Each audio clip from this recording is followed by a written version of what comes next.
Okay, hello Internet. This is a little disclaimer for you. This is the noisiest time of the day, so you are definitely going to hear a lot of dogs yapping, people talking and yelling, especially in my house, um, which may overpower my voice while I record this, even though the microphone is right here. Um, so, uh, Today I'm going to talk about the Avengers movie.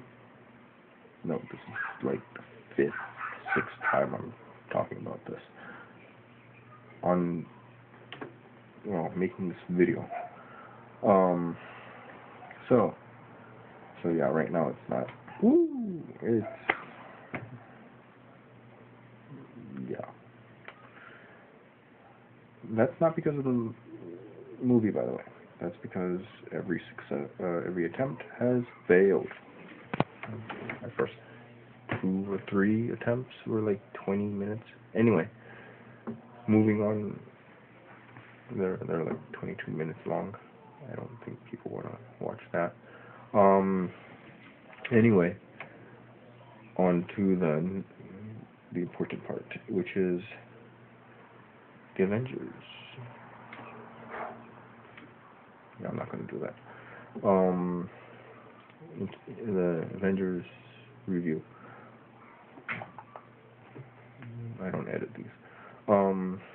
So Avengers 3D, good.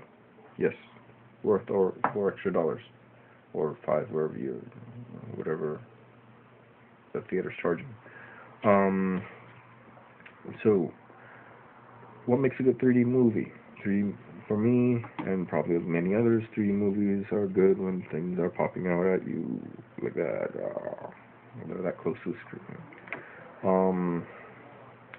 To where it's like coming out and you have to blink because you're like, oh shoot, it looks like it's coming at me. Yeah, but yeah, there was like that. Whereas a lot of 3D movies, the ones that people say it's not worth it. Those are the ones where it's like, yeah, it's not coming out of the screen. Yeah. Um, this was not one of them. This was a movie where things flying at you looked like they were coming at you. Things that were, it was just amazing that way. Anyway, so, I've talked about that. I'm probably gonna reference it a few more times, especially with the Iron Man outfit. Second important thing, stay for the ending of the credits. There are two extra scenes. There is an extra scene with that there's your preview of the next movie, and then there is just an extra scene that'll make you giggle or laugh or scoff, whichever one. But it would have been better if there were talking in it, but there's no talking in it, but it was still good. It was still an extra scene. So Avengers. Avengers was a great movie. The story flowed. Um, if you didn't watch any of the movies leading up to it, it might have, I don't know, it could have caught your attention. It could have been easy to understand. There were flashbacks, so yeah, it probably you would have probably been able to understand. Um, but so it maybe I don't know if you would have understood it if you hadn't seen the movies leading up to it or know the characters. I don't know if you would have understood what was going on. There were flashbacks from the other movies that led up to this movie. Um, but if you had seen the movies leading up to it, then you would be like, yeah, I'm right on page. I know what's exactly going on. But that wasn't all. There were character developments. It came out excellent, smooth. action with action, good. There were some parts that were like made me jump a little, which was pretty funny. Um, I won't talk about those. You'll expect those. That's why.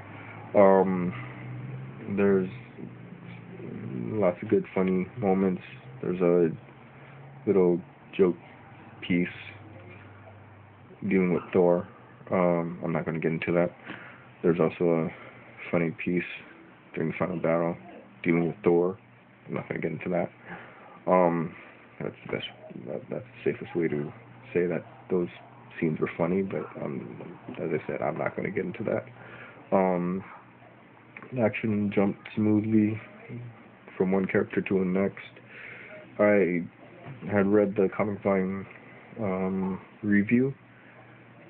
I'll link down below or side here, whatever, somewhere around there. Read it. It was awesome. Yeah, I agree with it. It's spoiler free. In fact, some of it actually some of what I just said came from there. That's only because I agreed with it. I wasn't ripping it off. Okay, the Iron Man armors. Unlike the Iron Man 1 and 2, where he's using the Mark IV, where he starts off with the Mark IV in Iron Man 2, and he ended with the Mark III in Iron Man, and started off with the Mark IV in Iron Man 2. This one, he started off with the Mark VI, which was the one he ended with in Iron Man 2.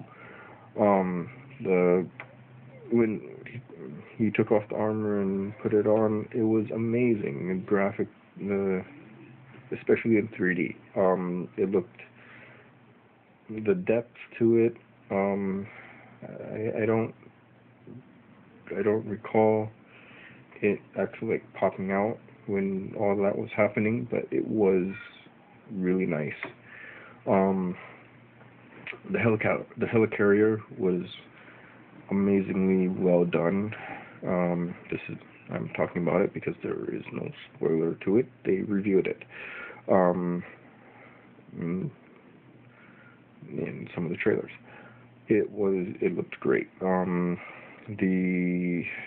I liked how the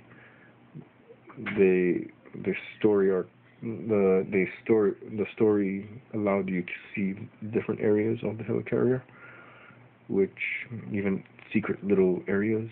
I don't think you got to see the engine room, like the main engine room or anything like that, but you did get to see different places other than the bridge, the lab. And I enjoyed the amount that you got to see, even though the main story did not focus on the helicarrier. But I like that that it actually explored it. It didn't just stick to those two areas and that was that. Like,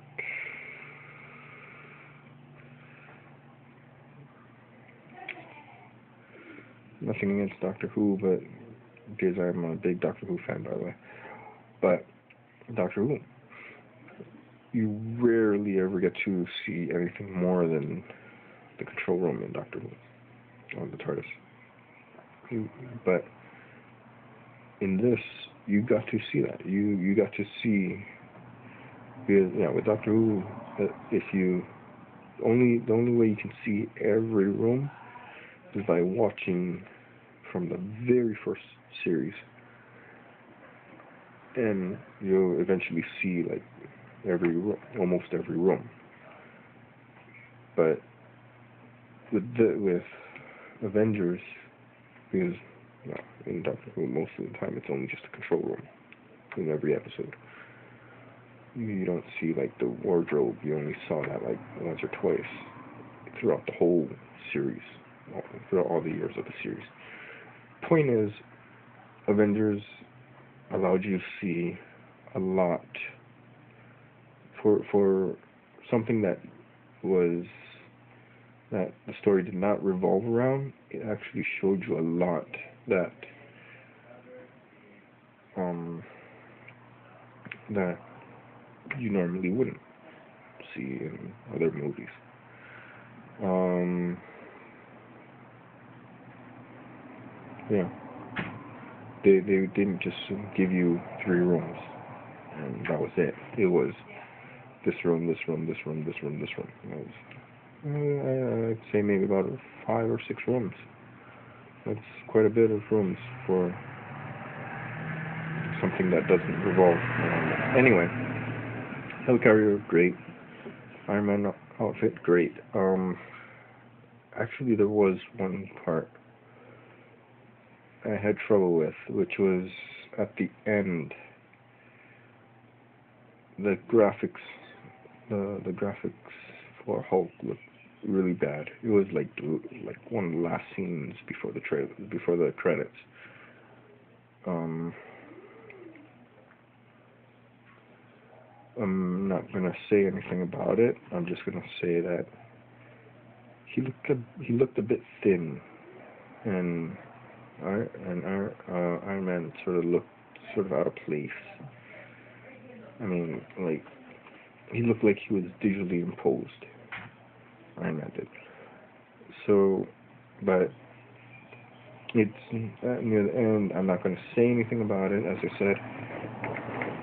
But yeah, I'm just going to say it's one of the scenes at the end. I'm not going to say where. Other than that, I'd give it a 5 out of 5, 10 out of 10.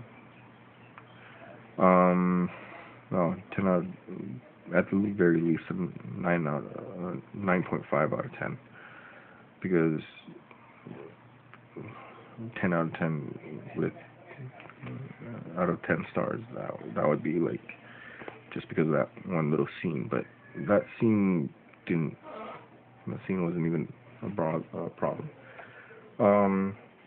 This movie did make me realize that Avengers is a crossover of standalone stories as a comic and as a movie, because it's basically all these superheroes with their own standalone series and then some getting together and fighting a common enemy.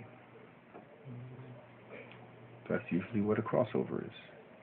Heroes with their standalone comic. Yeah. And so with Avengers, it's the same thing. You have Thor, who has his own series, Captain America, who has his own movie series, Iron Man, who has his own movie series, Hulk, who has his own movie series, and then some, all getting together in a crossover and fighting a common enemy. In this case, the enemy was Loki. But, so, yeah, it was all in all a good movie. I'm gonna end it here. There was probably more I wanted to say about it, but oh, right, Nick Fury. You know what? I'm gonna cut that out. I'll rant about that in another video. But yeah, so I do have problems about Samuel L. Jackson, Nick Fury, which, as I said, I'll rant about in another video. This video is probably long enough already. Okay, so that's it. Comments, questions, blah blah blah. Yeah. Okay.